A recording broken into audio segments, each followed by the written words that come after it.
Hello, welcome back to the physics session of today's studies. This is Dr. Nitin's Academy.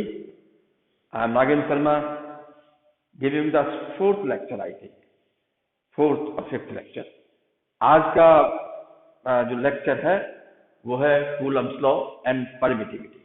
Students, आपने अभी तक lecture देखे होंगे. ये इलेक्ट्रोस्टैटिक्स यहाँ पढ़ाई जा रही है फिजिक्स में, और इलेक्ट्रोस्टैटिक्स में हम इलेक्ट्रिक चार्ज से शुरू किया था हमने, और हम कूलम्स लॉ पर लास्ट लेक्चर में हमने कुछ कॉन्सेप्ट बताई थी, और मैं समझता हूँ आपको वो कॉन्सेप्ट याद आ गई होंगी, समझ में आ गई होंगी. मैं इसमें से कुछ आपकी कॉन्सेप्ट्स को रिफ्रेश कर सकता हूँ. जैसे कूलम्स लॉ क्या होता है, स्टेटमेंट दे सकते हैं आप. जैसे Coulomb's law, how will you state the Coulomb's law? Statement very important. और आज हम कूलम्स लॉ के साथ में परमिटिविटी भी बताएंगे, क्या होती है परमिटिविटी.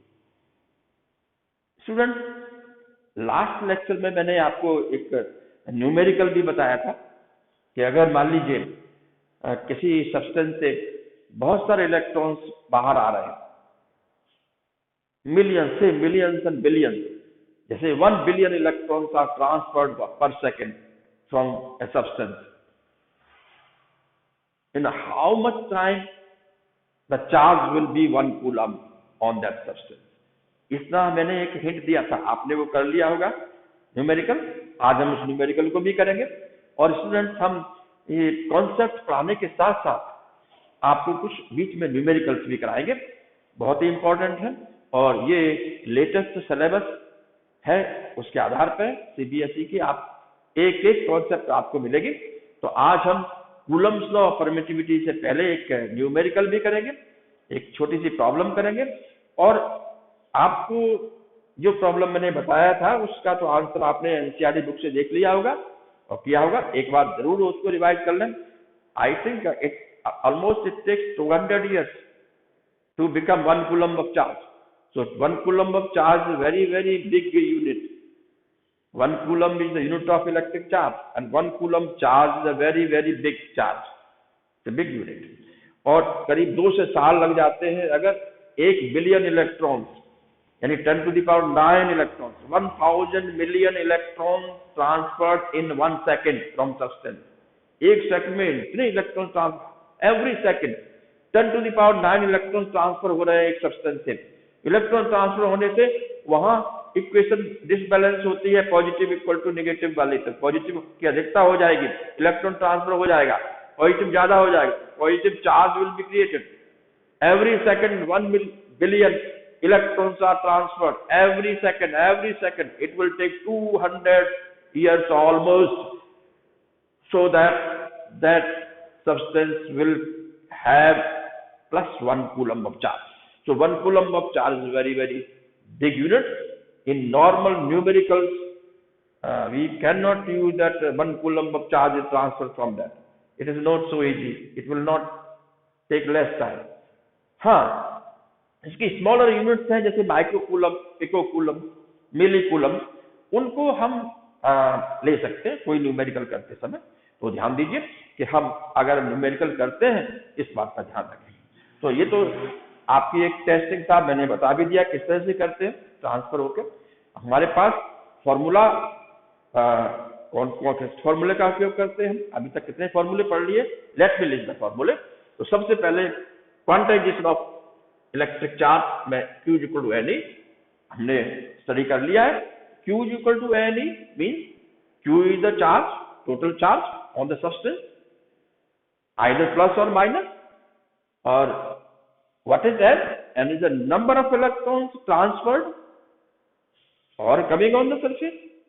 जैसे अभी अभी मैंने बताया 1 बिलियन इलेक्ट्रॉन्स पर सेकेंड ट्रांसफर हो रहे हैं, तो प्लस चार्ज हो जाएगा उसमें, और पर सेकंड ट्रांसफर होने से एवरी सेकंड चार्ज बढ़ता जाएगा. और इसको 1 कूलम चार्ज होने में करीब 198 ईयर्स, 200 ईयर्स है. एनसीईआरटी बुक में ये क्वेश्चन सॉल्व भी है, आप इसको देख भी सकते हैं. और ये Q इक्वल टू NE फॉर्मूले से हम बड़ा स्पष्ट हो जाता है. आज इस फॉर्मूले का और उपयोग करेंगे हम Q इक्वल टू NE का. एक न्यूमेरिकल करते हैं, और ये बहुत ही इंपॉर्टेंट हुआ। This is called quantization of electric charge. Charge हमेशा एक इलेक्ट्रॉन के चार्ज के इंटीग्रल मल्टीपल्स पे ही रहता है, यानी 1.6 × 19 कूलम इज ई। ये भी हमको पता होना चाहिए, E = 1.6 × 10⁻⁻19 coulomb, and electron charge is negative, okay, negative. Negative charge electron पर रहता है। ई अगर हम इलेक्ट्रॉन कहते हैं, एक इलेक्ट्रॉन कहते हैं, तो उस पर चार्ज रहेगा 1.6 × 10⁻19 कूलम। इससे नेगेटिव इन नेचर। एक इलेक्ट्रॉन ट्रांसफर होने से इतना चार्ज ज्यादा आएगा तो प्लस हो जाएगा उसका चार्ज, इलेक्ट्रॉन निकल जाएगा, प्लस 1.6 × 10⁻19 कूलम होगा एक इलेक्ट्रॉन से। तो 1 बिलियन 10⁻9 इलेक्ट्रॉन पर सेकंड निकाले जा रहे हैं। टोटल चार्ज हम निकाल सकते हैं, कितने इलेक्ट्रॉन्स हो गए और कितना समय लगेगा निकाल सकते हैं, रेट पता है तो ये हमने बहुत इंपॉर्टेंट फॉर्मूला पढ़ा। और इसके बाद हमारे पास कूलम्स लॉ आया था, और कूलम्स लॉ क्या था? Force between 2 point charges directly proportional to the product of the charge and inversely proportional to the square of the distance between them. This is valid for point charges. ये भी हमने पढ़ा है, और हमने देखा कि K का है, K = 9 × 10⁹ ऐसा है। Okay, so K is a very important constant of proportionality. Okay, proportional to Q1 Q2. F is proportional to, inversely proportional to R square. Okay, then we remove proportional sign, we get equality sign and constant. The constant value, this is for free space. Free space, the value of K is given like this. And free space means vacuum or air. Free space means vacuum or air. This is called free space. Air बहुत rarefied होती है। Air में जो molecules हैं बड़ा दूर दूर भी होते हैं, और ठीक है दूर होते हैं, कॉम्पैक्ट भी हो सकते हैं। ऐसा सब्सटेंस है मॉलिक्यूल बहुत पास में भी हो सकते हैं, लेकिन ये क्राइटेरियन नहीं है।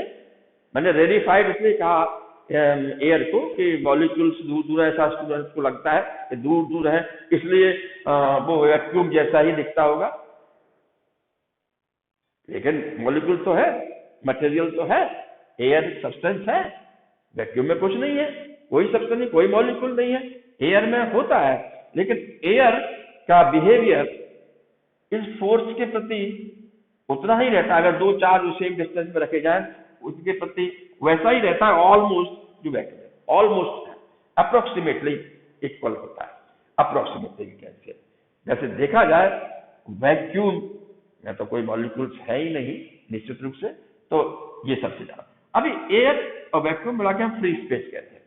अब एयर स्टूडेंट क्या ध्यान रखिए, ये कोई क्राइटेरियन नहीं है कि अगर कोई रेडिफाइड सब्सटेंस है, मॉलिक्यूल दूर दूर है तो फोर्स ज्यादा लगेगा, और अगर बहुत ही कॉम्पैक्ट है, पास पास में बहुत सघन है, सघन घना सब्सटेंस है जिसमें मॉलिक्यूल बहुत ही पास पास में है, तो फोर्स कम लगेगा। ऐसा कुछ नहीं कह सकते हैं। किसकी वजह से? क्राइटेरियन क्या है? ओके, एक हो सकता है कहीं कहीं ऐसा हो जाए, ठीक है, जनरलाइज नहीं करेंगे, लेकिन इसका आधार क्या है कि कोई भी सब्सटेंस निश्चित रूप से जिसमें हम चार्ज रखने वाले हैं, तो निश्चित रूप से सब्सटेंस कैसा हो सकता है? प्रैक्टिकली या तो सब्सटेंस गैसियस फॉर्म में हो, तो हम दो चार्जेस को रखें एक डिस्टेंस पर, अब हम उस मैटर को हटा दें, दूसरी गैस लगा दें, या फिर लिक्विड हो सकता है जैसे वाटर, उसमें दो चार्ज रखें और सेम डिस्टेंस। हम ये प्रयोग अलग अलग सब्सटेंसेस पे करें मान लीजिए, तो फोर्स में अंतर आता है, बिल्कुल आता है। तो फोर्स सब्सटेंस पे भी डिपेंड करता है, और ये कांस्टेंट ऑफ प्रोपोर्शनलिटी ये फिर बदल जाएगा। अगर फ्री स्पेस की जगह पे एयर या वैक्यूम के अलावा हम कोई और सब्सटेंस रखें, और ये सेम एक्सपेरिमेंट इज रिपीटेड, यानी 2 point charge kept at a certain distance and calculate the force, then the force will be different due to this force constant. इसका मतलब इस फोर्स कांस्टेंट में कुछ मटेरियल या मीडियम की प्रॉपर्टी छिपी हुई है, म्यूच की प्रॉपर्टी है, बिल्कुल है। हम आज लगभग आप समझ रहे होंगे कि हम ये परमिटिविटी का जिक्र यहाँ कर रहे हैं, कूलम्स लॉ एंड परमिटिविटी, और परमिटिविटी ही वो वैल्यू होती है मटेरियल की, ये जिससे हम फोर्स का डिग्री ऑफ स्ट्रेंथ देख सकते हैं, यानी फोर्स कितना कम होगा या ज्यादा होगा, तो सब्सटेंस कौन सा हो, कौन से सब्सटेंस में रखें, प्रयोग करें। ओके, सबसे ज्यादा ना फोर्स निश्चित रूप से वैक्यूम में नहीं होगा, एयर में होगा, दो चार्ज के बीच में। बाद में फोर्स कम हो जाता है, ये मैंने ऐसे ही कह दिया, ऐसे लगता है, लेकिन हम इसे प्रूव भी करेंगे, देखेंगे भी कैसे है सब्सटेंस को। तो हम परमिटिविटी भी आपको डिटेल में बताएंगे। लेकिन स्टूडेंट, हम आगे बढ़ने से पहले, जैसे मैंने कहा कि थोड़ा टेस्टिंग आपका हुआ था, अभी जैसे मैंने कहा कि बिलियंस ऑफ इलेक्ट्रॉन ट्रांसफर्ड और उनको 198 ईयर्स लगेंगे, क्या आपने ये चेक किया? दोबारा मैंने आप रिवाइंड कर दिया है, आप एक बार फिर एनसीईआरटी बुक को देखिए और निश्चित रूप से आपको समझ में आएगा कि क्यों ऐसे इतना 1 कूलम चार्ज है। और सेकंड ये है कि अगर मैं आपसे ये कहूं कि ऐसा यूनिट, व्हाट इज ऐसा यूनिट ऑफ के, तो आप क्या बताएंगे? बता पाएंगे? व्हाट इज ऐसा यूनिट ऑफ के? ऐसा यूनिट के अलावा मैं ये भी पूछ सकता हूं कि इस के या ये फोर्स कांस्टेंट है कूलम्स लॉ में, ये फोर्स कांस्टेंट है, उसके डायमेंशन क्या है? ये फोर्स कांस्टेंट डायमेंशन है, होंगे, जब यूनिट होगी तो डायमेंशन भी होंगे। हम 11th में यूनिट्स और डायमेंशन का चैप्टर पढ़े हैं।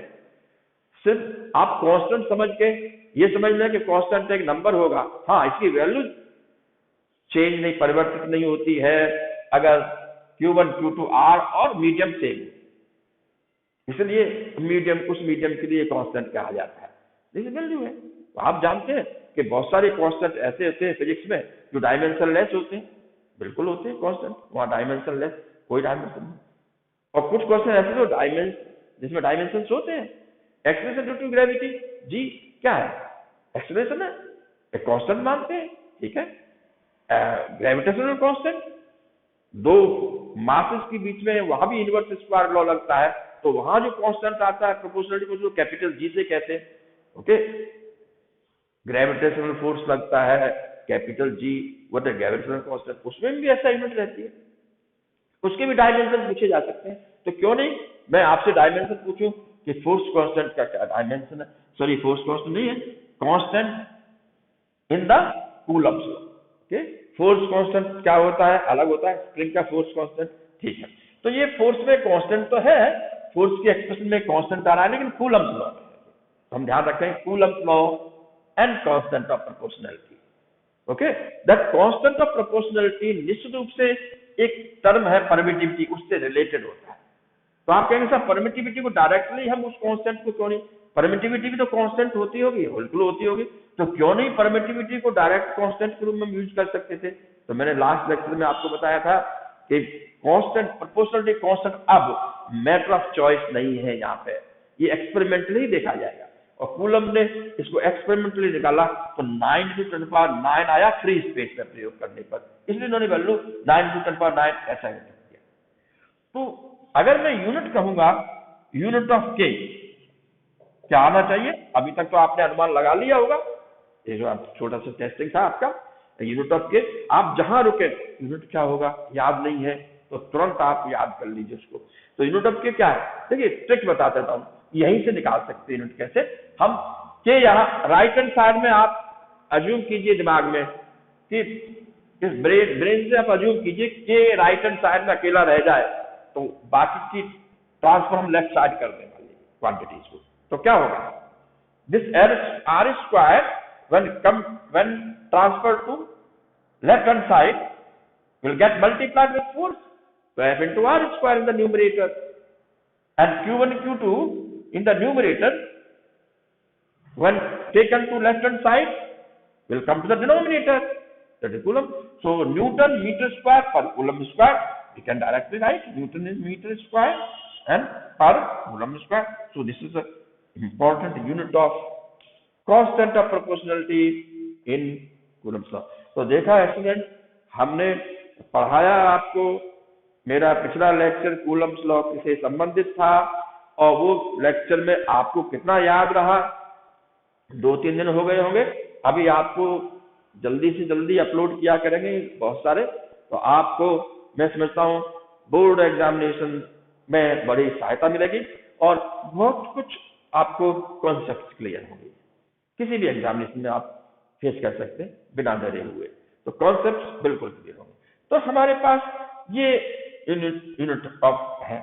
आप इसका डायमेंशन आपको निकालना है, तो मैंने आपको आज ये होमवर्क दिया है कि आप इसके डायमेंशन भी जरूर देखें, क्या डायमेंशन हो सकते हैं कांस्टेंट के।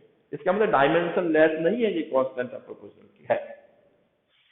ये constant of proportionality free space में निश्चित रूप से वैल्यू इसकी निश्चित है। तो क्या किसी भी स्पेस में ये कांस्टेंट की वैल्यू चेंज होती है? बिल्कुल चेंज होती है। तो फिर ये किसमें डिपेंड किस पर होती है? लेट अस सी। और उसमें ये देखिए, इस कांस्टेंट ऑफ प्रोपोर्शनलिटी को हम निश्चित रूप से 1/4 पाई, और ये आप कहेंगे सर 1/4 पाई ये कांस्टेंट के अंदर कांस्टेंट आपको अलग क्यों कर रहे हो? इसका आंसर भी मैं आपको जब मैक्सवेल्स लॉ पढ़ाऊंगा, मैग्नेटिज्म पढ़ाऊंगा दूंगा, तब दूंगा। और इससे पहले आगे भी कुछ टॉपिक्स आने वाले हैं, हम डिस्कस करेंगे कि ये 4 पाई क्यों अलग आती है, 4 पाई की टर्म क्यों आती है, क्यों नहीं डायरेक्ट कर सकते। पहला आंसर तो मैं ये दे सकता हूं कि इलेक्ट्रोमैग्नेट मैक्सवेल्स इक्वेशंस में जब इलेक्ट्रोमैग्नेटिक वेव्स की खोज हुई थी, उस समय इलेक्ट्रोमैग्नेटिक की स्पीड बताया था c=1/μ0। तो वहां एक परमिएबिलिटी है, जैसे यहाँ परमिटिविटी है होगा निकालने में, यहाँ परमिटिविटी की एक्सप्रेशन यहाँ होगी, वहां परमिएबिलिटी है मैग्नेटिज्म में। और मैग्नेटिज्म में भी पोल्स के बीच में इनवर्स स्क्वायर लॉ होता है, फोर्स लगता है, इनवर्स स्क्वायर लॉ, और वो भी कूलम ने वहां फोर्स की कैलकुलेशन किया था। इसलिए वहां मैक्सवेल की इक्वेशन होने के बाद वहां ये लगा के 4 पाई जो वहां परमिएबिलिटी में है तो वो कैंसिल हो जाए। तो हम कुछ सिंप्लीफिकेशन जरूर करते हैं, लेकिन अभी वो सिंप्लीफिकेशन नहीं दिख रहा है। गॉस लॉ पढ़ा, गॉस लॉ और मैक्सवेल्स लॉ हम देखेंगे, वहां हमें समझ में आ जाएगा कि 1/4 पाई रखने से हमें वो इजी होता है। तो ये कांस्टेंट में दूसरा कांस्टेंट निकाला, लेकिन कुछ न कुछ तो ऐसा सब्सटेंस होगा जो मटेरियल क्वांटिटी होगी, जो मटेरियल की प्रॉपर्टी होगी, बिल्कुल होगी, वो इसको हम लिखेंगे एप्सिलॉन। और इसमें हम 0 क्यों लगाते हैं? 0 से लगाते हैं कि हम फ्री स्पेस के लिए कर रहे हैं, और इसकी वैल्यू वही 9 × 10⁹ न्यूटन मीटर स्क्वायर और n पर coulomb square. Okay, the same this value is k। अगर हम इस प्रोपोर्शनलिटी कांस्टेंट को स्प्लिट करें 1/4 पाई एप्सिलॉन 0, तो इसमें ये एप्सिलॉन 0 है जिसको हम परमिटिविटी ऑफ फ्री स्पेस कहेंगे। This is called permittivity of free space. This is so permittivity is the property of the substance in respect of the force between the two charges. When the set of 2 point charges are kept in that substance, कितनी force लगेगा, ये कम लगेगा ज्यादा लगेगा, तो degree of measure of strength of the force permittivity पे depend करता है। तो परमिटिविटी ऑफ फ्री स्पेस जरूर बारी होती है, चाहे कोई भी मीडियम हो, लेकिन फ्री स्पेस में ज्यादातर हम प्रयोग करते हैं। आज हम इसी के आगे कोई चर्चा करेंगे। और आज आपने देखा तो परमिटिविटी के लिए यूनिट क्या होगा फिर देन एप्सिलॉन 0 निकालना है, परमिटिविटी ऑफ फ्री स्पेस अगर निकालना, इसके लिए आपको आज आपको एक नया टर्म मिला, और ये नया शब्द भी है परमिटिविटी ऑफ फ्री स्पेस। निश्चित रूप से force of attraction or repulsion between the two charges kept in the medium, उसमें ये कांस्टेंट ऑफ प्रोपोर्शनलिटी में परमिटिविटी बड़ा अहम रोल अदा करती है। ओके, तो epsilon 0 will be equal 1/4 pi k will come this way. इसका मतलब है इसका जो यूनिट होगा, तो unit of epsilon 0 epsilon, this ये सिंबल है एच को हम कहते हैं epsilon, epsilon, okay, Greek letter है एप्सिलॉन। इसको हम जीरो सफिक्स लगाने से हम ये इंडिकेशन होगा जीरो लगाने से कि हम फ्री स्पेस में ले रहे हैं, फ्री स्पेस में प्रयोग कर रहे हैं या फ्री स्पेस की परमिटिविटी है। 4 pi okay, when you keep 9 here epsilon zero can be calculated, और इसकी वैल्यू भी आ गई है 8.854 इंटू 10 टू द पावर -12। अगर इसको आप ये भी आपको कैलकुलेशन करके देखना है। देखिए अगर हम k इक्वल 9 इंटू 10 रख के देखें, 4 पाई वैल्यू रखें, देन कैलकुलेट, ये वैल्यू आएगी। इसको याद भी रख लीजिए आप, कांस्टेंट है बिल्कुल। यूनिट क्या होगा, k इन द डिनोमिनेटर, तो unit of epsilon zero will be reciprocal of the unit of k। k की यूनिट क्या होगा, k की यूनिट ये है, तो हम इसको कहेंगे कूलम स्क्वायर पर न्यूटन मीटर स्क्वायर, पर newton metre square. Let the powers will be of negative sign, ये पर न्यूटन में न्यूटन माइनस करा दीजिए, रिवर्स कर लीजिए। सी ये ऑलरेडी डिनोमिनेटर में था, मैंने न्यूमरेटर बना दिया, और ये डिनोमिनेटर में आएगा उसको मैंने पावर में कर दिया, n to the power -1 so this is the unit of permittivity of free space. हाँ, ये मैग्नीट्यूड भी यहाँ दिया हुआ है, तो हमने कूलम्स लॉ पढ़ा, और परमिटिविटी अच्छी तरह से याद नहीं है तो आप कूलम्स लॉ को अच्छी तरह से नहीं जानते हैं, तो ये कूलम्स लॉ परमिटिविटी का बड़ा रिलेशन है। अभी हम इन टॉपिक्स को आगे बढ़ाते हैं, तो हमारे पास वैल्यू भी आ गई यहाँ हमारे लेफ्ट हैंड साइड, इसलिए है आज मैं समराइज करता जा रहा हूं। तो थर्ड फॉर्मूला हमारा हुआ एप्सिलॉन नॉट और epsilon zero is 1/4 pi k, बिल्कुल इसकी वैल्यू है 8.854 into 10 to the power -12 SI units, okay SI units.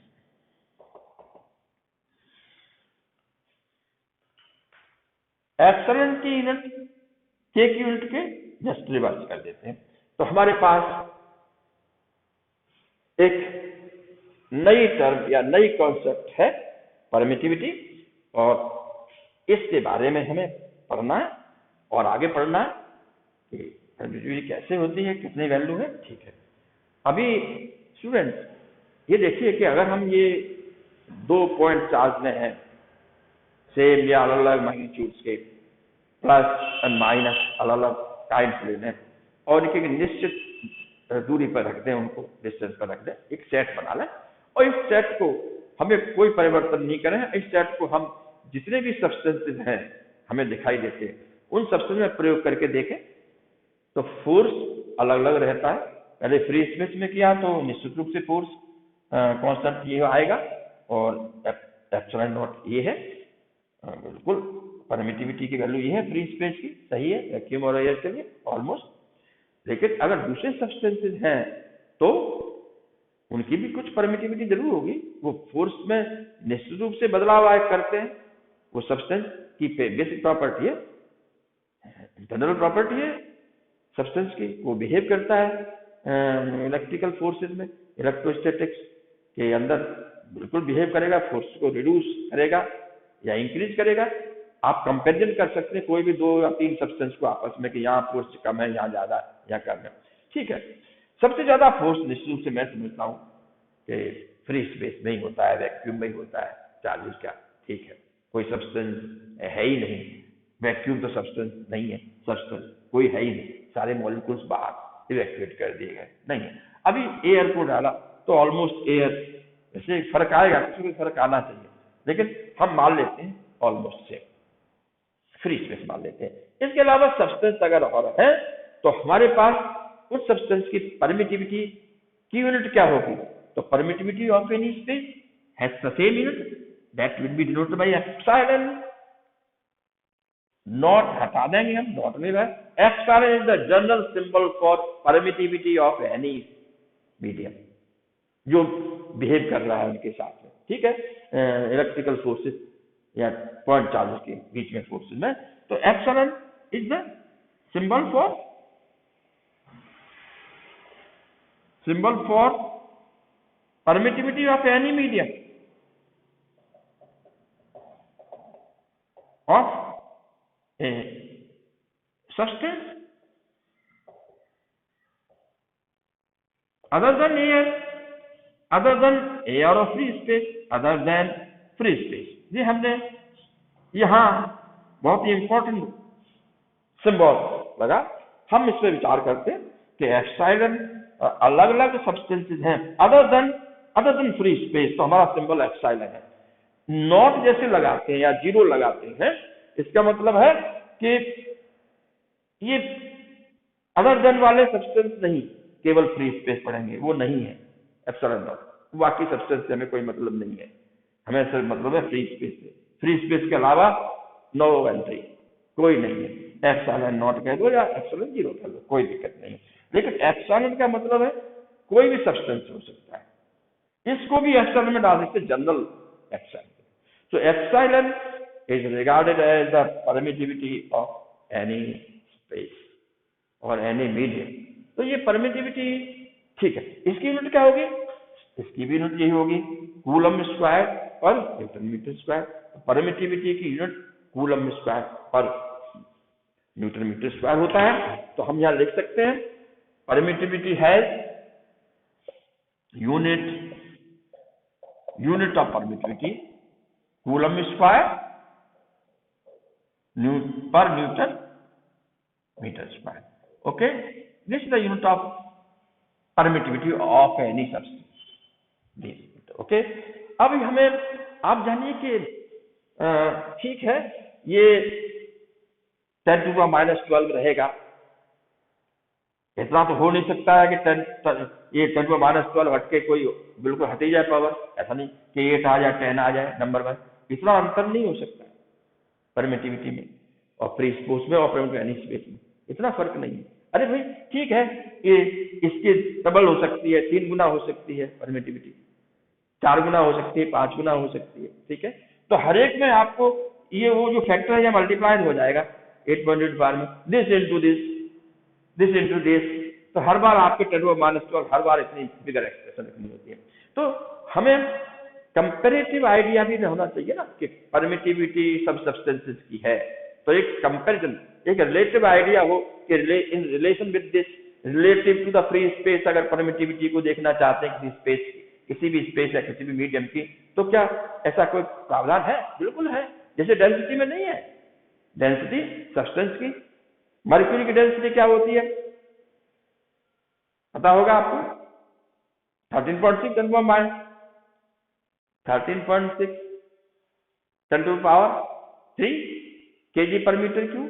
आपको 10⁻3 kg पर मीटर क्यूब क्यों किया? किसी डेंसिटी में क्यों किया वहां? क्योंकि ऐसा यूनिट में डेंसिटी हम प्रेफरेंस दे रहे हैं, तो ऐसा यूनिट में डेंसिटी है। अभी रिलेटिव डेंसिटी क्या होती है?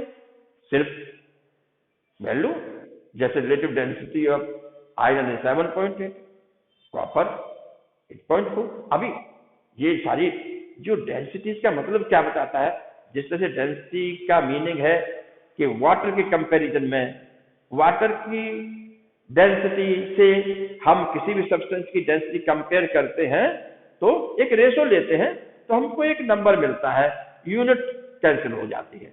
वो नंबर बताएगा कि भाई ये वाटर से कितना डेंस है, 1 टाइम्स 10 टाइम्स n टाइम्स कितना डेंस है, या उससे हल्का रेशो बताता है। तो जिस तरह से वहां है वैसे यहाँ भी है, तो हम क्यों नहीं एक रिलेटिव परमिटिविटी ले लें, एक वर्ड रिलेटिव परमिटिविटी डिफाइन कर लें। बिल्कुल सही है। देखिए रिलेटिव परमिटिविटी को हम एप्सिलॉन r कह सकते हैं। We can define epsilon r relative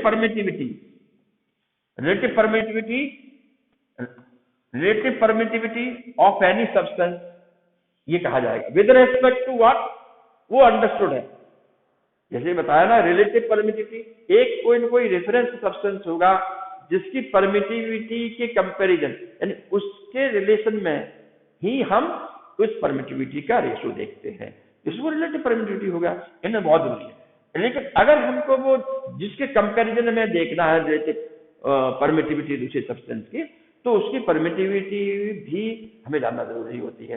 तो ठीक है, उसके रिलेशन में अगर देखते हैं दूसरी सब्सटेंस की परमिटिविटी क्या है, तो रेशो लेते हैं, है ना, और वो नंबर ही रिलेटिव परमिटिविटी होता है।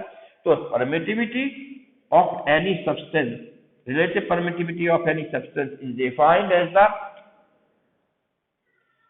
Permittivity of that substance with unit etcetera, ये सारी यूनिट होगी। Epsilon, permittivity of that substance when viewed या taken the ratio with the permittivity of free space, जो permittivity free space यहाँ है ये लिखा हुआ है, तो permittivity of free space के कंपैरिजन में अगर हम दूसरे सब्सटेंस और दूसरे मीडियम जिसमें दो चार्जेस वगैरह इनको रख के हम प्रयोग करने वाले हैं उसकी परमिटिविटी देखें, इसके कंपैरिजन में तो रेशो ही लेना पड़ेगा। और रेशो में क्या होगा, ये जो भी यूनिट है या जो कॉमन फैक्टर है, जो नंबर है, that will get cancelled from numerator and denominator, तो हमारे लिए इजी हो जाएगा। तो इसलिए ज्यादातर हम रिलेटिव परमिटिविटी ही सब्सटेंस की लिस्ट करते हैं टेबुलर फॉर्म में।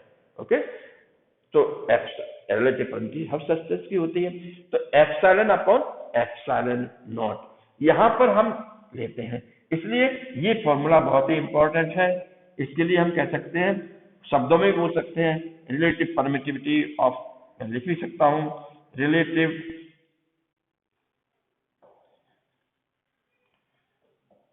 Permittivity equal to permittivity, relative permittivity of a medium, कोई भी मीडियम हो, relative permittivity of a medium will be equal to permittivity of the medium,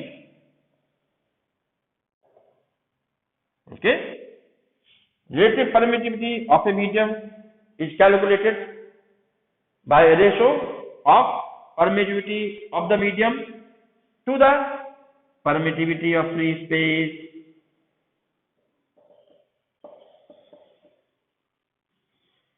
free space, this permittivity and this medium और free space permittivity का ratio लिया, ये लिखा। So this formula is very very important. तो आज हम कई फॉर्मूलों का अध्ययन कर रहे हैं और आगे हमारे पास आगे जो लेक्चर्स आएंगे इन पर आधारित न्यूमेरिकल प्रॉब्लम्स भी मैं आपको एक सैंपल दिया करूंगा, चाहे भले ही 1 या 2 न्यूमेरिकल कराऊं, क्योंकि न्यूमेरिकल करते समय ज्यादा लगता है।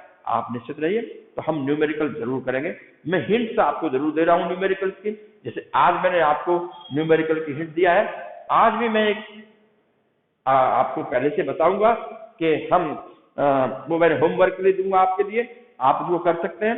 लेकिन अगले लेक्चर में वो न्यूमेरिकल कैसे करते हैं मैं जरूर लूंगा, तब हम Coulomb's law and numerical problems एक टॉपिक में पढ़ाएंगे। तो आज के टॉपिक में भी बहुत ही इंपॉर्टेंट कॉन्सेप्ट्स आ रही हैं, और ये सारी कॉन्सेप्ट्स ये सारे फॉर्मूले हम क्यों नहीं वहां कर लें, तो यहां से मिटा देता हूं, हटा देता हूं, ये चीजों को रब कर देता हूं, ये कूलम यूनिट भी हो गई।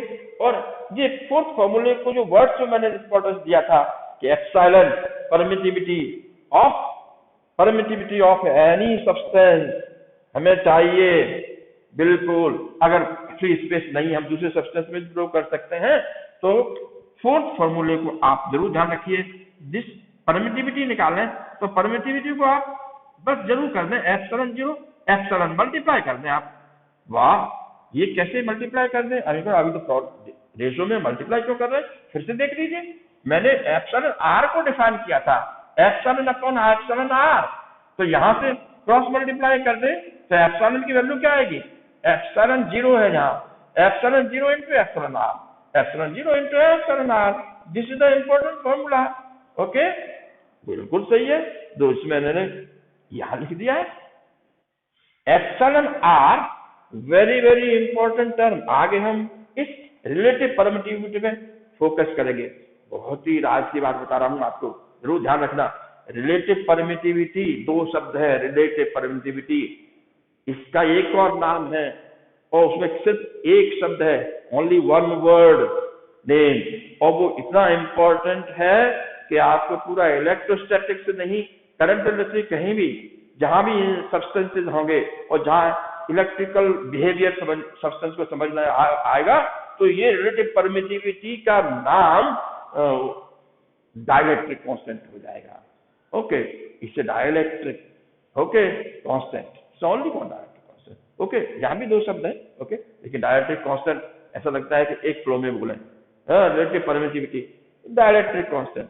और डाइलेक्ट्रिक कांस्टेंट को हम एक ये सिंबल है कप्पा, ओके, ये सिंबल को देंगे। तो आज मैंने बता दिया कि relative permittivity is very popularly known as dielectric constant of the substance.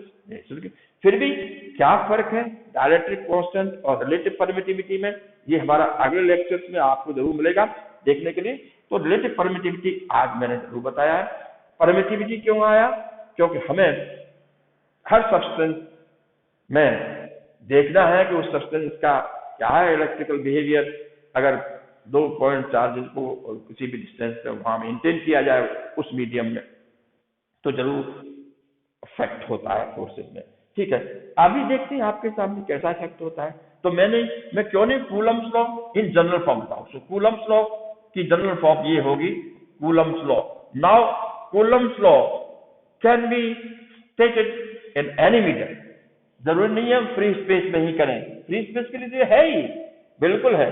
तो हम किसी भी मीडियम हो, किसी भी मीडियम में कूलम्स लॉ को एक्सप्रेस करना हो, परमिटिविटी आपको मीडियम की पता है, तो हमें formula force, magnitude of the force will be equal to K को हम अभी 4 पाई एप्सिलॉन लिखाएंगे। अभी यहाँ एप्सिलॉन नॉट की जगह एप्सिलॉन लिख दीजिए आप, best way, into Q1 Q2 upon R square. ये फॉर्मूला आप कूलम्स लॉ का लिख लीजिए। ये फॉर्मूला जनरल हो गया, मोर जनरल फॉर्मूला। या सिर्फ 0 नहीं है, यानी एप्सिलॉन है सिर्फ। एप्सिलॉन का मतलब है permittivity of the medium in which these 2 point charges kept. Okay, इसका मतलब है ये परमिटिविटी ही बताएगी कि इन 2 चार्जेस के बीच में और इतने डिस्टेंस पर रखने पर फोर्स कितना है लगेगा। यानी ये बहुत जरूरी है। इसकी परमिटिविटी की वैल्यू, इस परमिटिविटी की वैल्यू आपको इस फॉर्मूले से निकालनी पड़ेगी। बिल्कुल सही है। कैसे? एप्सिलॉन नॉट तो मालूम ही है हमको, ये रहा, ये वैल्यू पता है, एप्सिलॉन नॉट पता है, एप्सिलॉन 0 पता है, और epsilon R relative permittivity dielectric constant पता है। कभी कभी डाइलेक्ट्रिक कांस्टेंट दिया होता है, ठीक है, दोनों का प्रोडक्ट का एप्सिलॉन निकाल सकते हैं परमिटिविटी। तो हमारे पास फॉर्मूला है, यानी ये ऐसी शेप भी ले सकता है, F equal to 1/4 pi epsilon 0 epsilon are.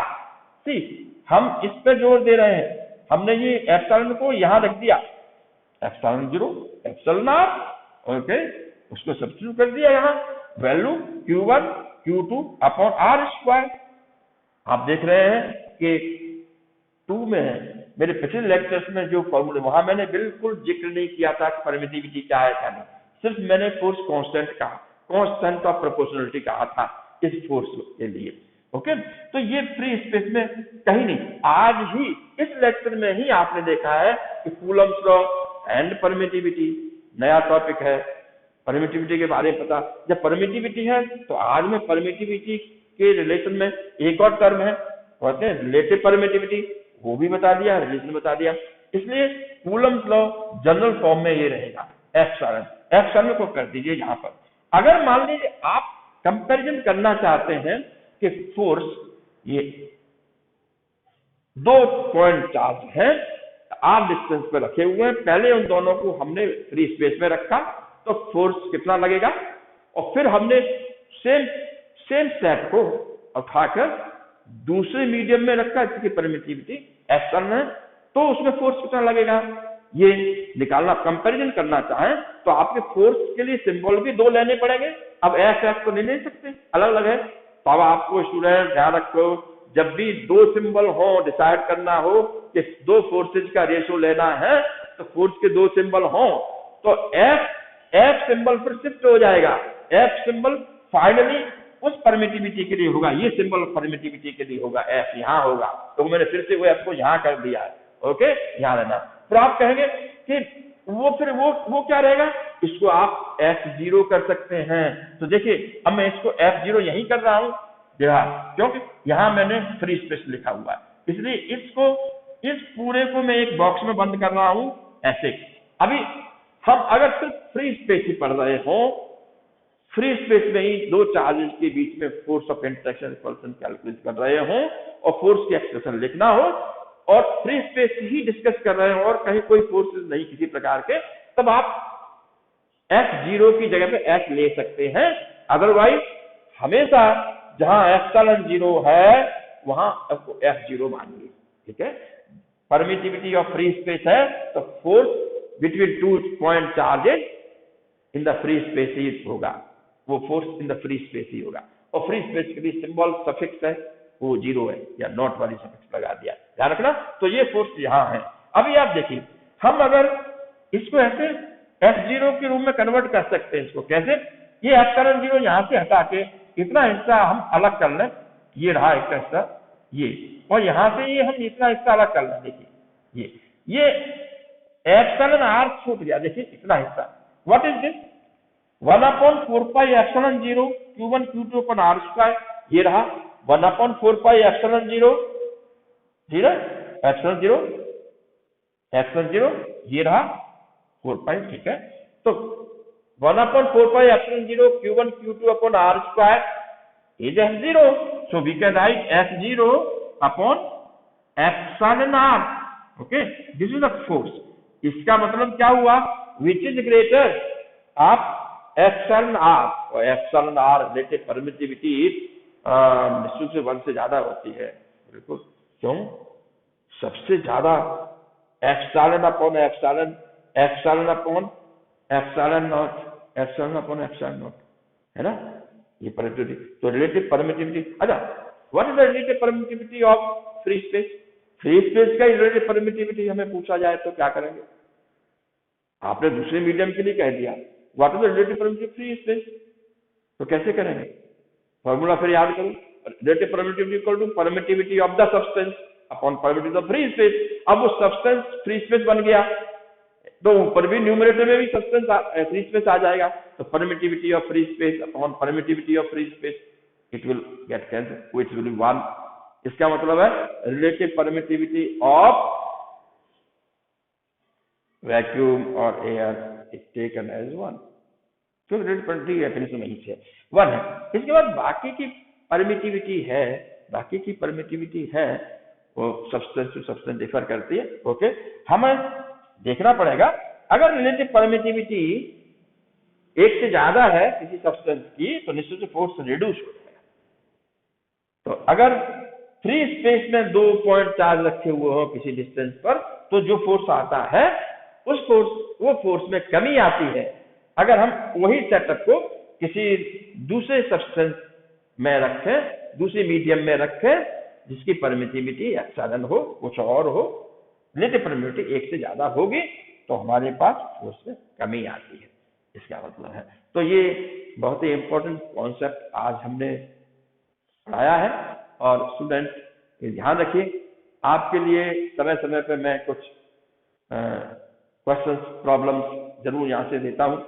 आज आप मैंने डायमेंशन बताया है कि आप जो भी टर्मिनोलॉजी या टर्म्स का यहाँ प्रयोग हुआ है, चाहे एप्सिलॉन कहें, एप्सिलॉन नॉट कहें, एप्सिलॉन आर कहें, के कहें, कहीं भी इनके डायमेंशन से लिखना चाहिए।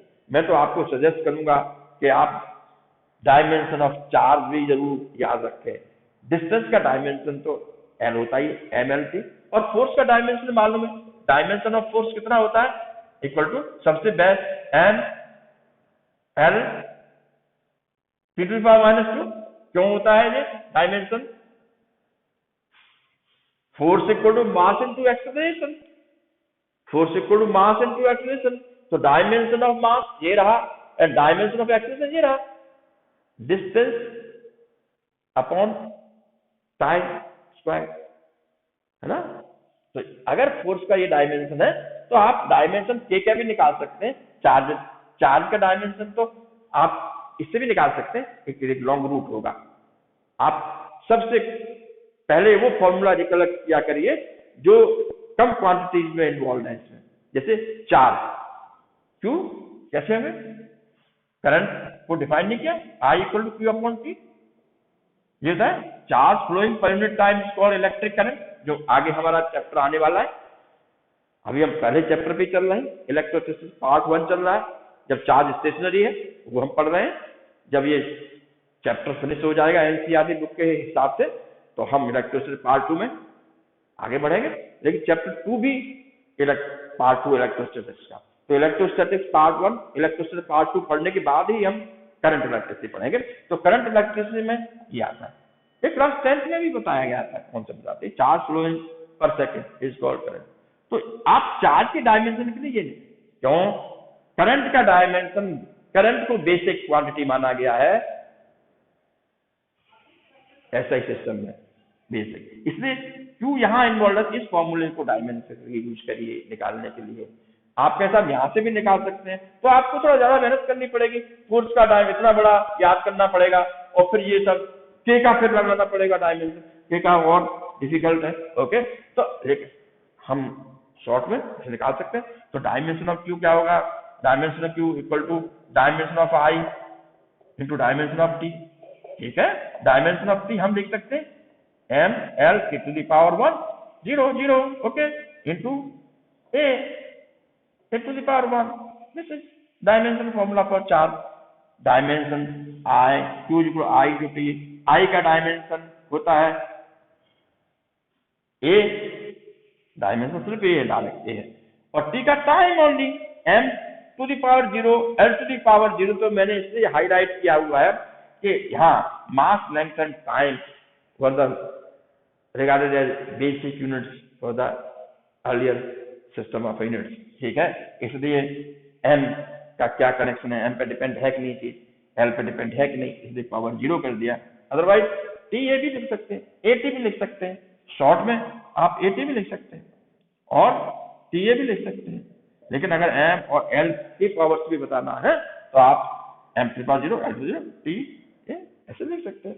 तो ये डायमेंशन किस तरह से लिखना है, किस तरह से करना है, ये भी पार्ट है, आप साथ साथ ये भी करते चलेंगे।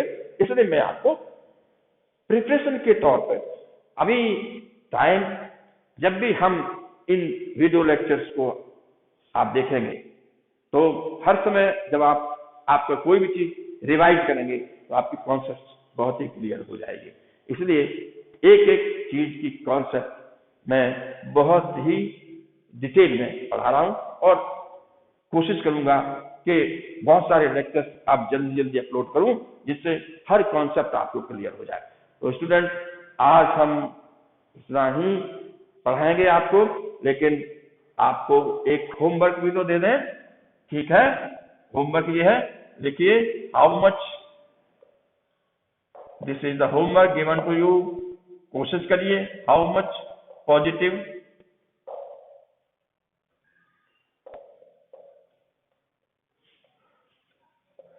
and negative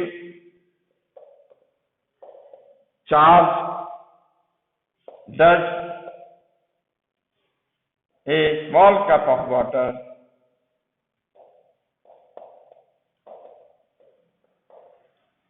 contain? Will you do this question? How much positive and negative charge does a small cup of water contain? एक छोटा सा कप, उसमें पानी भरा हुआ है और उसमें एक कप पानी भरा है, उस पानी में कितना पॉजिटिव चार्ज होगा, कितना नेगेटिव चार्ज होगा, वो इक्वल अमाउंट में होंगे। ये हिंट दे दी मैंने आपको, इक्वल अमाउंट में positive charge, equal amount electrons होंगे कि वो न्यूट्रल है। ओके, कितना अमाउंट है कैलकुलेट कर सकते हैं, आपके फॉर्मूले यहाँ पे हैं, निश्चित से क्यू इक्वल टू एन भी बता दिया मैंने। इसको कैसे करेंगे, अब आप कहेंगे सर ऐसे कैसे मान लें स्मॉल कप, तो आप यहां आप मान सकते हैं गिवन। ठीक है, टेक 200 ग्राम, ठीक 200 gram of water in small cup of water, small cup in the small cup. Okay, this hint is given to you, और इस हिंट के सहारे आप कर सकते हैं। आप तैयार रहिए। अगर आप ये न्यूमेरिकल नहीं कर पा रहे हैं, है ना, क्या इसका आंसर होगा परसों या 2 दिन बाद, आपको निश्चित रूप से मैं कैलकुलेट करके दिखाऊंगा। इसके साथ साथ दूसरे न्यूमेरिकल का भी टर्न है, कूलम्स लॉ एंड न्यूमेरिकल, हम आगे टर्न पे देखेंगे। तो keep watching doctor Nitin academy and this is Nagendra Sharma again winding up this lecture, today's lecture. And today's lecture, the important term was the permeability. So, okay, keep learning things.